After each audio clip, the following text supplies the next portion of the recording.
항상 행복하시고 잘 되시기 바랍니다. 항상 승리하시고 건강하시기 바랍니다.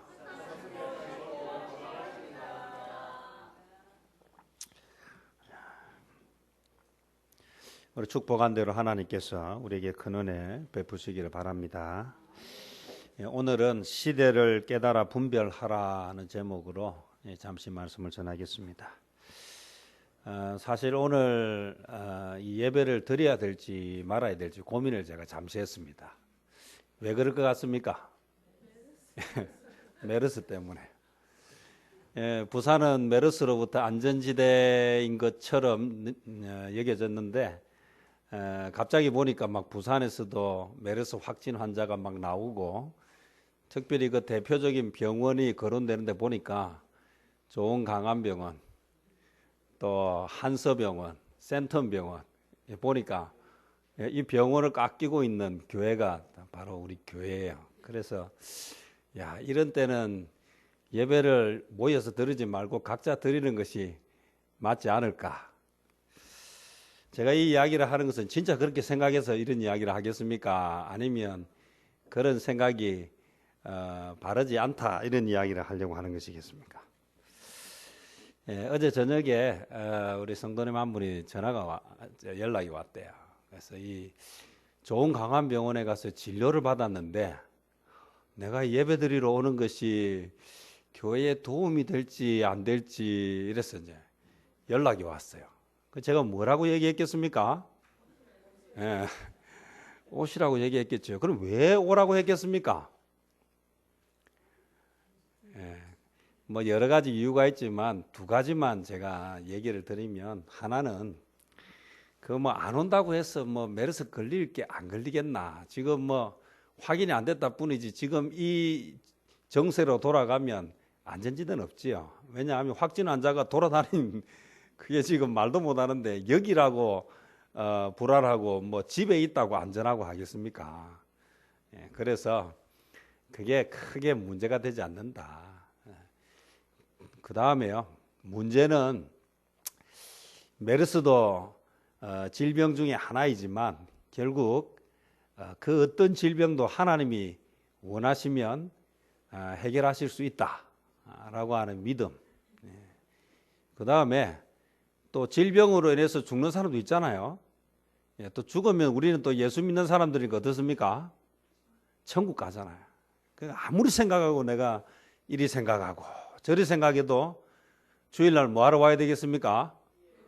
예배 드리러 와야 되는 거예요. 이 지금 시국이 어수선한 이때에 예배 드리러 오신 여러분들 축복합니다. 하나님께서 여러분에게 큰 은혜 주실 줄 믿습니다. 오늘 우리가 함께 이 시대를 깨닫고 좀 분별하자라는 내용으로 말씀을 전하려고 하는데요. 오늘 읽은 이 본문은 솔로몬 왕이 하나님께 드렸던 기도가 7종류가 있는데요. 그 중에 오늘 본문은 4번째에 해당하는 기도입니다. 첫 번째는 공의, 범죄에 관해서 공의로우신 하나님께서 판단해 주십시오 라고 하는 기도고, 두 번째는 전쟁을 하면 이겨야 되는데 전쟁을 하면 뭐 할 때도 있습니까? 질 때도 있죠. 전쟁에서 졌을 때에 왜 졌는가 살펴서 하나님 앞에 깨닫게 해주십시오, 이런 기도, 이게 두 번째고요. 세 번째는 주님께 범죄함을 인해서 가뭄의 벌을 받게 되었을 때, 지금 가뭄입니까 홍수입니까? 가뭄이죠. 이런 때는 우리가 한번 생각해 봐야 돼요. 혹시 우리가 하나님 앞에 범죄한 것은 없는가? 이게 적어도 이 시대를 살아가는 그리스도인의 기본적인 자세. 반드시 꼭 그렇다는 이야기를 하자는 게 아니에요. 가뭄이 나타나면 뭐 해야 된다? 기도를 해야 돼요. 여러분 기도하십니까? 기도 많이 하셔야 됩니다. 나라에 우환이 있을 때에 기도하는 것을 가르치는 거죠. 네 번째 기도는 배신과 불신의 징벌로서 하나님을 배신하고 하나님을 불신하는 것 때문에 하나님이 재앙을 내리는 것. 이것이 오늘, 그래서 오늘 본문 28절에 보면 맞죠. 이 땅에 기근이나 전염병이 있거나 딱 지금 상황하고 맞죠. 예. 그다음에 곡식이 시들거나 깐부기가 나거나 메뚜기나 황충이나 뭐 이런 질병이 나타나는 것. 다섯 번째 기도는요. 예루살렘 성전에 와서 기도하는 이방인들에 관한 기도예요. 그래서 이방인들도 하나님을 믿으면 그는 이스라엘 백성 안에 들어오게 되는. 여섯 번째 간구는 하나님이 원하시는 전쟁. 하나님이 원하시는 전쟁을 할 때. 그래서 내가 필요해서 하는 것이 아니라 하나님이 하기를 원하시는 전쟁을 할 때 그때 하나님의 전쟁이니까 하나님이 도와주십시오. 이렇게 하는 기도. 일곱 번째 마지막은요. 이스라엘 백성이 전쟁에서 져가지고 포로가 되었을 때 그때도 뭐 해야 됩니까? 기도해야 되죠. 뭐라고 기도합니까? 전쟁에서 진 것도 서러워 죽겠는데 포로로 잡혀갔으니까 지금부터 하나님 믿지 않겠습니다. 이런 기도를 하라는 것입니까? 아니죠. 전쟁에서 지고 포로로 잡혀갔을 때에도 기도를 해야 된다. 여기서 오늘 우리가 중요한 사실 하나를 좀 붙잡아야 되겠는데요. 그것이 무엇인가 하면 기도는 누가 하는 것인가? 또 기도는 언제 하는 것인가? 기도는 어디서 하는 것인가? 기도는 왜 하는가? 이것을 정확하게 알아야 돼요. 기도는 누가 하느냐? 기도 응답을 믿는 자가 합니다. 그럼 기도 안 한다는 말은 무엇입니까? 기도 응답을 못 믿는다는 거예요. 여러분 스스로 기도하는가 안 하는가 가슴에 손을 얹고 한번 가만히 생각해 보십시오. 기도는 응답을 믿는 사람이 한다. 또 기도는 언제 해야 되는가? 시대를 분별해야 된다. 이게 지금 이 시대 상황이 지금 기도할 때인가 아닌가를 빨리 파악해야 되죠. 시대를 깨달아 분별하는 자가 기도를 하고요. 어디서 해야 되느냐 하면 이 솔로몬의 기도 가운데 성전에서 해야 된다. 여러분 그래서 이런 때일수록 주의 전을 사모하고 나와서 주님 앞에서 기도해야 된다. 그리고 기도를 통해서 이 문제를 극복하고자 하는 의지가 있는 사람이 기도한다. 내 집은 만민의 기도하는 집이랬습니다. 교회가 기도가 없으면 교회의 가장 중요한 기능을 놓치는 것이다. 그래서 여러분 열심히 주의 전에 와서 기도하는 성도들이 되시기를 바랍니다. 하나님은 하나님을 믿는 사람이 시대를 분별하고 깨닫고 또 이를 잘 극복하기 위해서 성전에서 열심히 기도하는 것에 민감하십니다. 하나님은 우리가 기도하는 것을 들으시지만 어디에서 하는 기도를 특별히 좋아하시는가? 하나님의 성전에서 하는 기도를 좋아하신다. 왜냐하면 성전은 어떤 곳입니까? 하나님이 계시는 곳이니까요. 하나님이 계시는 곳에 와서 기도하면 하나님이 들으시고 응답해 주신다. 오늘 설교 제목이 뭡니까? 시대를 깨달아 분별하라. 그러면 지금 이 시대가 어떤 시대입니까? 이 시대가. 우리 깨달아야 되죠. 그래서 오늘 29절 말씀에 보면요. 한 사람이나 혹 주의 온 백성 이스라엘이 다 각각 자기의 마음의 재앙과 고통을 깨닫고 뭐 했다고요? 깨달았다. 그래서 지금 이 시대가 어떤 시대인지를 깨달아야 돼요. 그래서 불이 났는 줄 모르면 뭐 하지 않습니까? 빠져나오지 않는 거예요. 그러면 그냥 그 안에 있는 거예요. 그러다가 어떻게 됩니까? 뭔가 이상했을 때는 이미 넣는 것이에요. 그래서 뭐 합니까? 막 불이 났을 때 막 차인벨이 울린다든지 비상등이 있다든지 그러면 빨리빨리 나올 수가 있겠죠. 그래서 깨닫는 자가 기도하게 되는데 문제는 이 시대를 우리가 어떻게 볼 것인가 이것이 참 중요하다. 이 솔로몬이 왜 기도했을까요? 솔로몬은 하나님이 주신 지혜로 시대를 깨닫고 분별했기 때문에 그는 기도하는 자리에 있었습니다. 오늘 우리가 이 시대를 깨달아야 기도를 할 수 있어요. 우리가 살고 있고 우리의 자녀가 살아가야 할 미래에 대해서 우리가 알아야 뭐를 할 수 있냐면 기도를 하는 것입니다.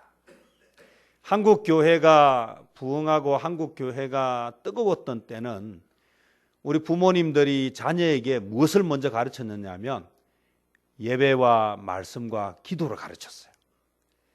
그런데 이게 먹고 살만해지면서 우리 성도님들이 예배와 기도와 말씀을 가르치는 그 자리에 무엇을 갖다 넣었느냐 하면 영어를 갖다 넣고 수학을 갖다 넣고 국어를 갖다 넣고 운동을 갖다 넣고, 그래서 뭐를 가르치지 않기 시작했다?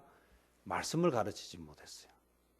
그래서 오늘 이 아이들이 이전보다 우리보다 훨씬 많이 배우고 똑똑하긴 한데 뭐가 약해졌습니까? 신앙과 믿음이 약해졌다는 거죠. 오늘 저와 여러분이 이것을 깨달을 때 우리가 뭐 하게 되느냐면 이제 기도가 바뀌는 것입니다. 이전에는 어떤 기도를 했습니까? 우리 아이들이 영어 잘하게 해주세요, 수학 잘하게 해주세요, 공부 잘하게 해주세요, 좋은 학교 가고 좋은 직장 가게 해주세요, 이렇게 기도했다면 지금 우리의 기도가 바뀌어야 돼요. 어떤 기도로 바뀌어야 되느냐 하면 하나님, 밥을 먹는 것보다 영의 양식을 먹게 해주십시오. 영어 공부하는 것보다 성경 공부를 먼저 하게 해주십시오. 학원 가는 것보다, 시험을 준비하는 것보다 하나님 앞에 예배드리는 것을 더 중요하게 해주십시오.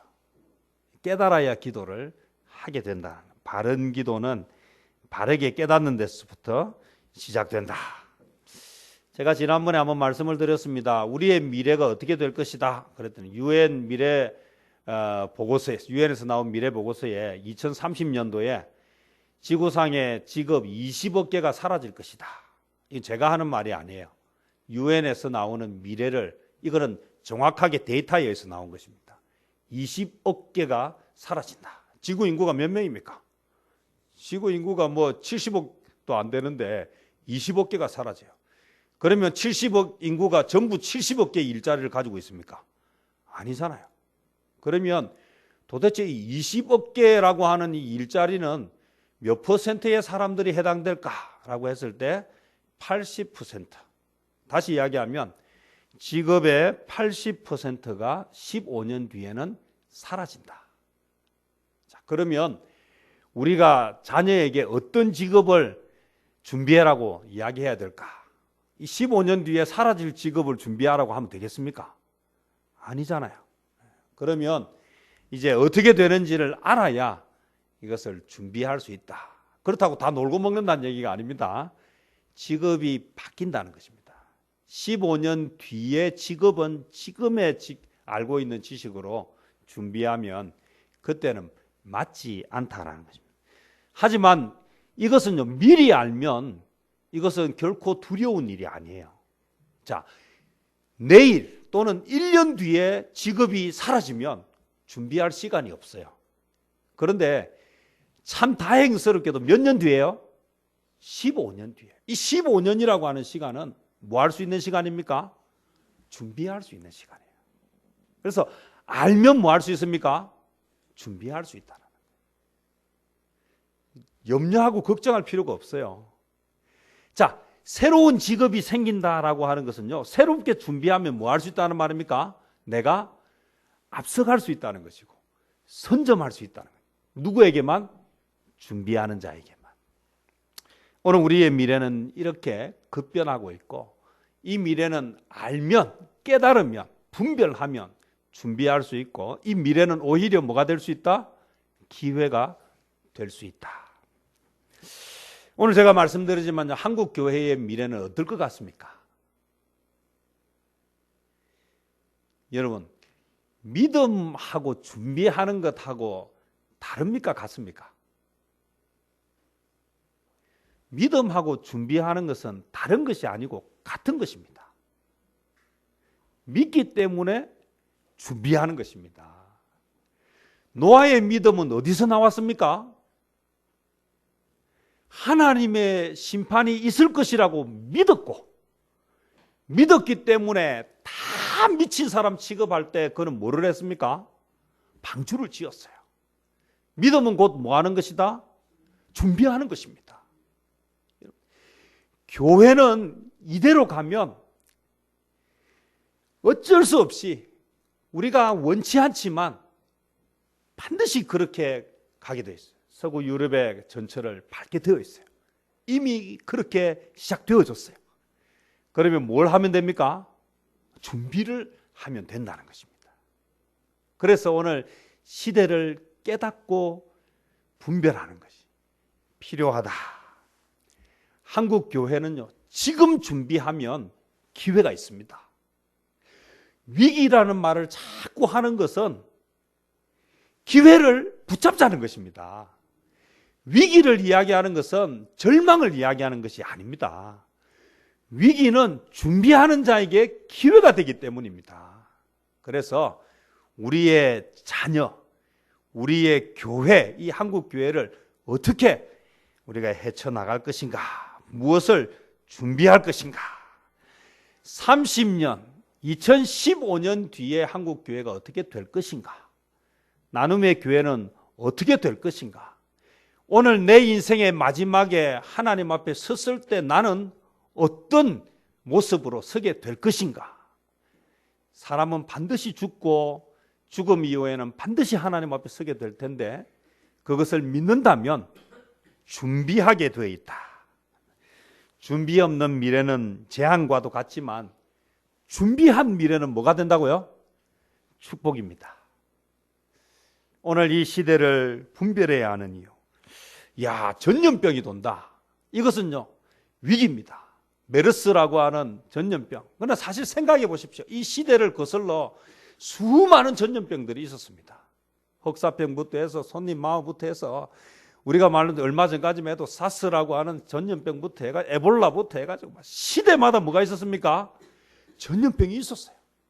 지금 우리가 겪고 있는 당면한 문제 역시도 그 수많은 그런 전염병 가운데 하나예요. 물론 심한 것도 있고 좀 덜한 것도 있고요.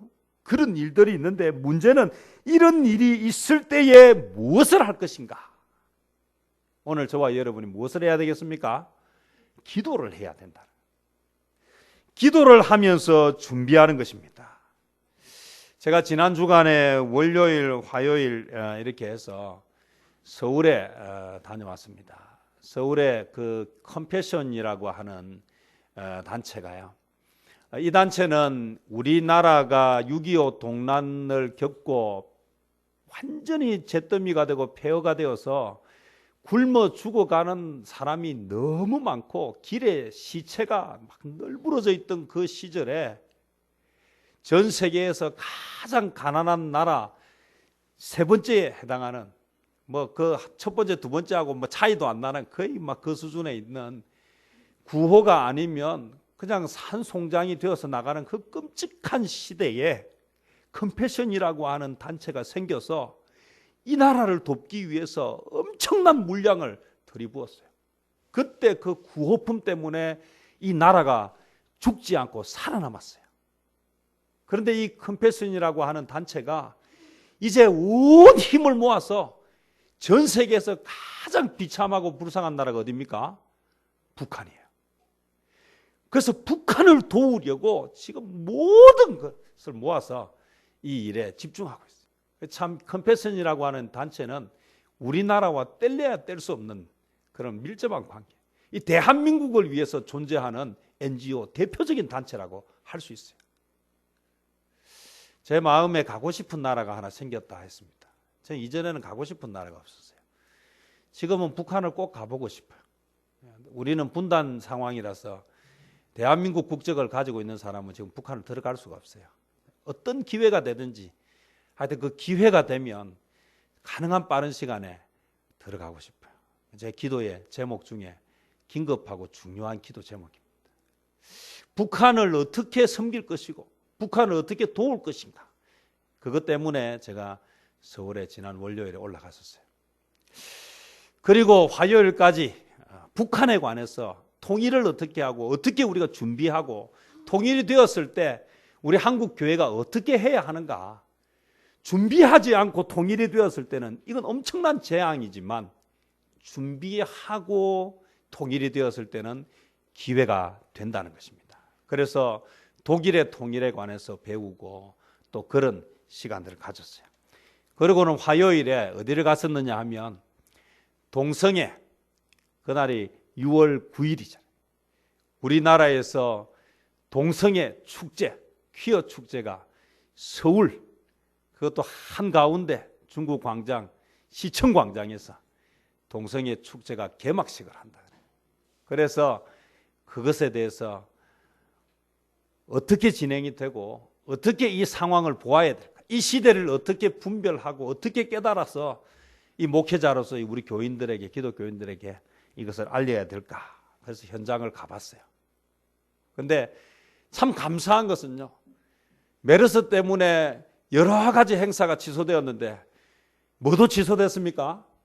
퀴어 축제 개막식, 그 동성애자들이 모여서 하는 축제가, 사람들이 모여서 하는 그 행사는 취소가 되고 개막식을 진행을 하고 무엇으로요? 인터넷으로 방송을 하기로 그렇게 축소가 되었어요. 그래서 그 자리에 그 어수선한 그 참 혼탁한 시대가, 그런 장면이 연출되지 않아서 참 감사했어요. 그런데 제가 거기 가서 참 놀라운 것을 보았어요. 거기에는요, 전국에서 뜻있는 사람들이 메르스 때문에 공식적인 행사는 취소됐지만 서울시청으로 와서 그곳에서 기도하고 그곳에서 찬양하고 그곳에서 생명을 걸고 이 동성애로부터 이 나라 이 민족을 지켜달라고 그렇게 자기 돈 들여서, 자기 시간 들여서, 자기 차, 그렇게 대중교통을 이용해서 또는 차를 대절해서 그렇게 올라온 사람들이 있더라는 거예요. 저는 생각을 하게 됩니다. 오늘 이 시대를 분별한 사람들이 어떤 행동을 해야 할 것인가.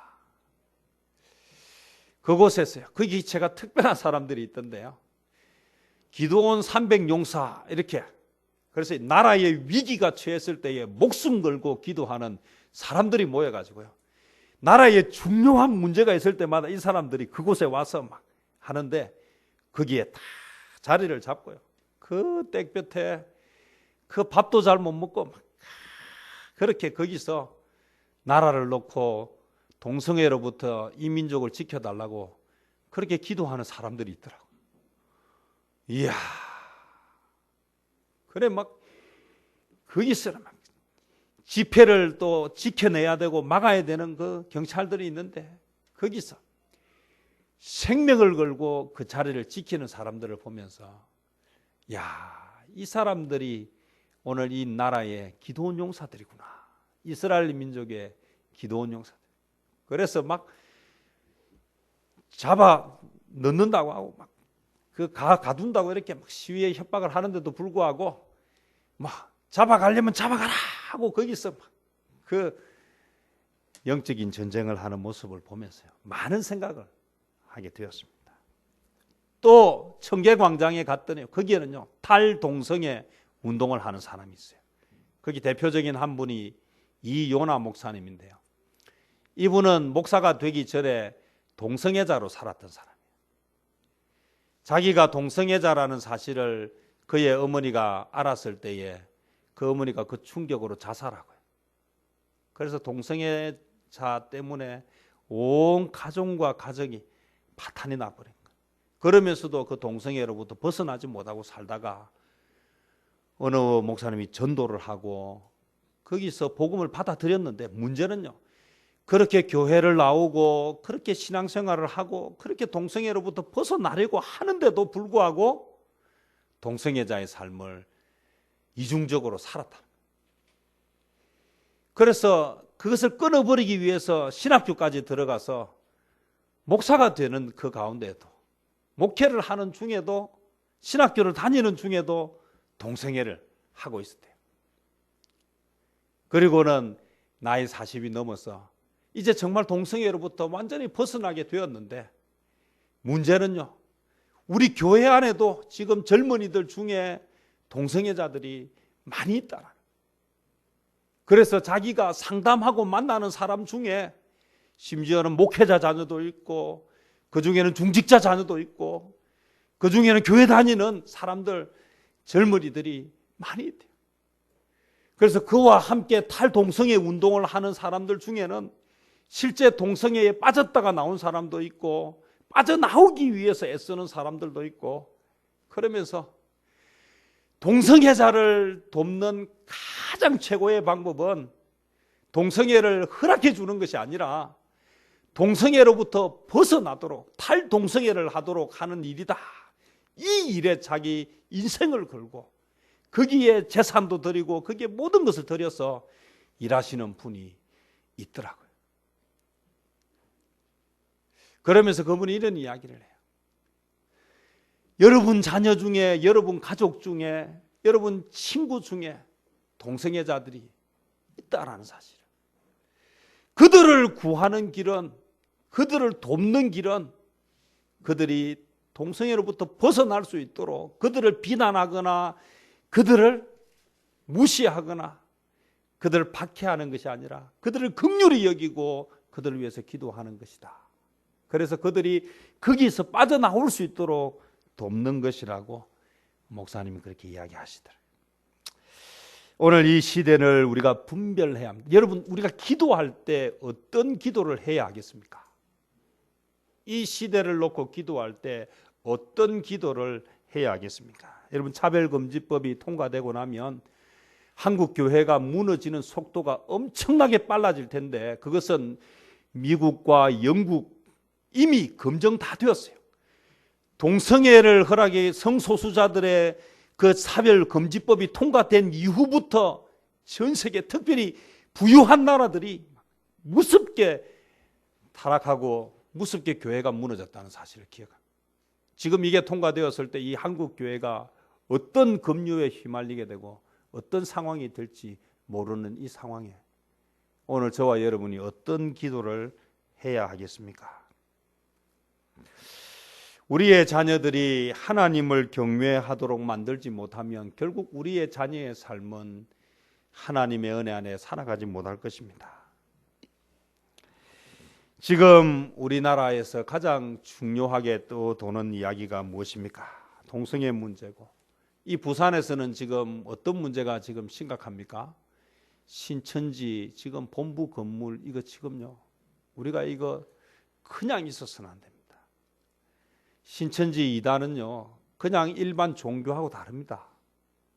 여기에 빠져 들어가면 가족도 가정도 뿌리채 완전히 초토화시켜버립니다. 여러분, 가장하고 있기 때문에 표가 잘 나지 않습니다. 오늘 사기꾼들은, 거짓말쟁이들은 속이기 때문에 내용을 정확하게 잘 알지 못합니다. 오늘 저와 여러분이 이 시대에, 이 시대를 깨닫고 분별해서 오늘 제대로 핵심을 가지고 기도하는 자리에 서기를 바랍니다. 오늘 우리에게 소망이 되는 것은 우리가 기도할 때에 오늘 30절 말씀에 나오는 것처럼 주는 계신 곳 하늘에서 들으시며 사유하시되 각 사람의 마음을 아신다. 오늘 저와 여러분이 마음을 가지고 기도하면 하나님이 아신다는 것이고 그의 모든 행위대로 갚으시옵소서. 이것은 대단히 중요한 기도 제목입니다. 주만 홀로 사람의 마음을 아십니다. 사람의 마음을 아는 것은 그 어떤 존재가 아니라 오늘 하나님만이 아시고 주님만이 아십니다. 오늘 그래서 우리는 하나님 앞에 이 시대를 분별하고 깨달은 대로 기도해야 하고 이 일을 위해서 우리가 행동해야 하는 것입니다. 작은 것에서부터 오늘 중요한 일에 오늘 저와 여러분이 삶이 행동으로 드러나는 그런 성도들이 되시기를 주님의 이름으로 축원합니다. 기도하겠습니다. 주님 감사합니다.